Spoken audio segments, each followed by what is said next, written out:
Hi everyone, my name is Keith. I'm a machine expert with USACLEAN for 12 years, and this is the Sandia Spotter machine. In this video series, I'm going to show you some general maintenance that you can do yourself to keep your machine running at peak performance, and it will help minimize the cost and need of sending a service tech. So you have a damaged motor switch or pump switch, and we need to replace it. It's super simple, and it's the same way for both switches.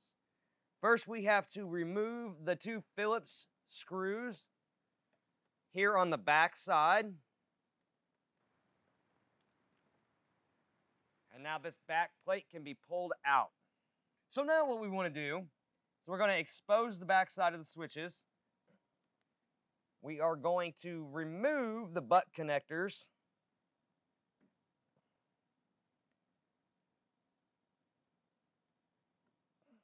Just like that.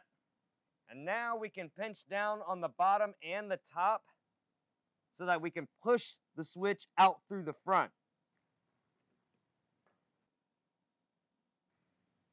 Just like that. Now get your new switch, and to install, just reverse your steps. Take a new switch and make sure it's in the off position, and the off position is facing up. Clip it back in. Replace the butt connectors.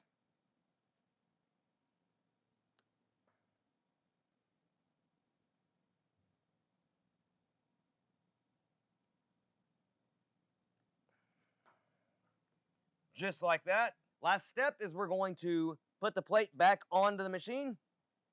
Line up your holes. Get your screws started,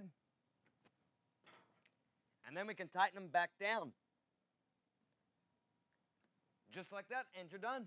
Once again, my name is Keith.